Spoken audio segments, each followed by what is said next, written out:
warahmatullahi wabarakatuh. Alhamdulillah wassalatu wassalamu ala Rasulillah wa ala alihi wa ashabihi wa man walah. Halaqah yang ke-9 dari silsilah ilmiah pembahasan kitab Nawaqidul Islam yang ditulis oleh Syekh Muhammad bin Abdul Wahhab rahimahullah. Rasulullah sallallahu alaihi wasallam membedakan antara keadaan beliau ketika hidup dan keadaan beliau setelah meninggal dunia. Dalam keadaan hidup, beliau bisa mendoakan. Ketika beliau sudah meninggal dunia, maka beliau tidak bisa mendoakan.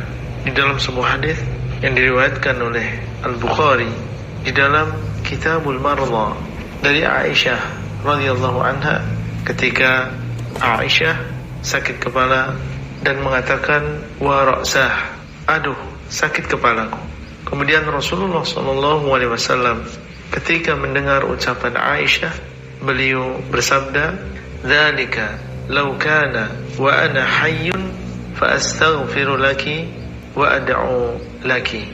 Wahai Aisyah, seandainya itu terjadi, yaitu meninggalnya dirimu karena sakit ini, dan aku dalam keadaan masih hidup, niscaya aku akan memohonkan ampun untukmu, dan niscaya aku akan mendoakan kebaikan untukmu.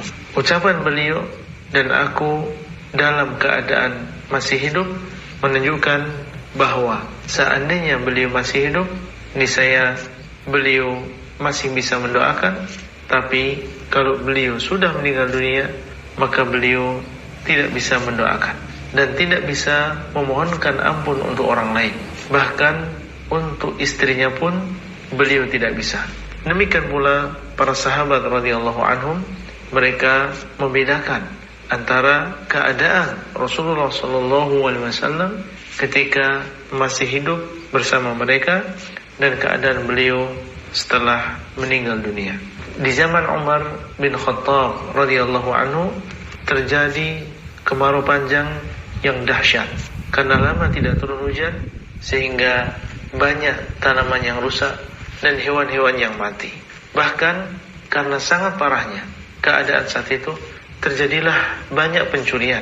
Karena sangat banyaknya, sampai Umar bin Khattab radhiyallahu anhu saat itu memaafkan orang-orang yang mencuri dan tidak memotong tangan mereka. Kemudian beliau radhiyallahu anhu mengumpulkan para sahabat dan para penduduk Madinah saat itu untuk mengadakan sholat istisqa, meminta hujan kepada Allah. Kemudian beliau berkata, Allahumma inna kunna idza ajdabna natawassalu ilaika binabiyina fatasqina. Ya Allah, dahulu kami ketika kami mendapatkan kemarau, yaitu di masa Rasulullah SAW, kami bertawassul kepadamu dengan nabimu, kemudian engkau memberikan hujan kepada kami. Bertawassulnya para sahabat di sini adalah dengan meminta doa beliau sallallahu alaihi wasallam. Sebagaimana ini praktek para sahabat di dalam hadis yang lain, di mana sebagian sahabat meminta kepada Rasulullah sallallahu alaihi wasallam supaya berdoa kepada Allah. Sebagaimana dalam hadis seorang Badui Arab yang masuk ke dalam Masjid Nabawi dan Rasulullah sallallahu alaihi wasallam dalam keadaan berkhutbah. Kemudian orang Arab Badui ini berkata kepada Rasulullah sallallahu alaihi wasallam supaya beliau sallallahu alaihi wasallam berdoa kepada Allah meminta hujan, maka Allah pun mengabulkan. Kemudian Umar berkata, "Wa inna natawassalu ilaika bi'ammi nabiyina fasqina."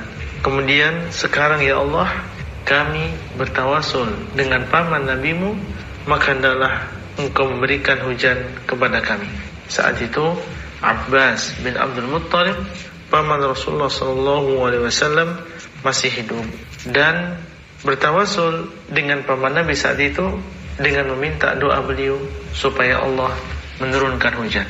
Perhatikanlah, beliau bertawasul dengan doa-doa orang yang saleh yang masih hidup dan tidak datang ke kuburan Nabi SAW untuk meminta doa, karena beliau radhiyallahu ta'ala anhu tahu bahwa yang demikian adalah kesyirikan dan tidak ada faedahnya. Padahal saat itu keadaan sangat parah, dan tentunya dalam keadaan seperti itu mereka mencari sebab atau cara yang paling manjur agar bisa keluar dari permasalahan tersebut.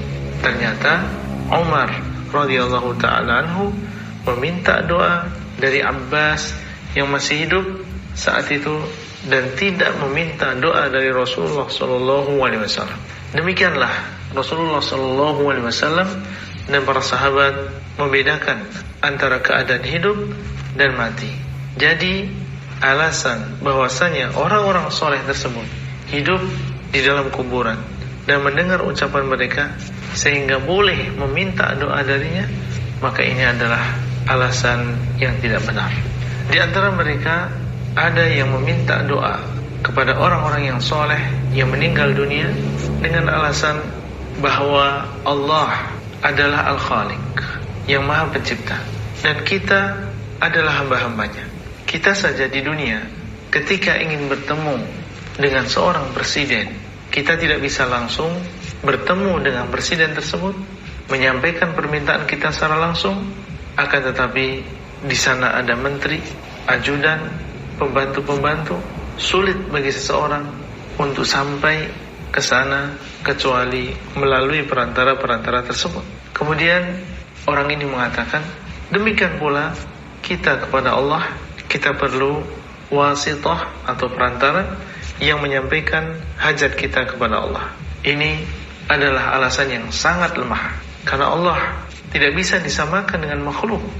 Allah adalah As-Sami' yang maha mendengar, Al-Basir yang maha melihat, Al-Qadir yang maha mampu untuk melakukan segala sesuatu. Seandainya seluruh manusia dan jin berkumpul dalam satu tempat, lalu masing-masing berdoa kepada Allah dengan bahasa masing-masing untuk meminta dipenuhi hajatnya, niscaya Allah bisa mendengar semuanya dan bisa menunaikan hajat mereka semuanya. Wallahu ala kulli syai'in qadir. Dan Allah maha mampu untuk melakukan segala sesuatu. Surat Al-Baqarah 284. Adapun makhluk, maka dia adalah lemah.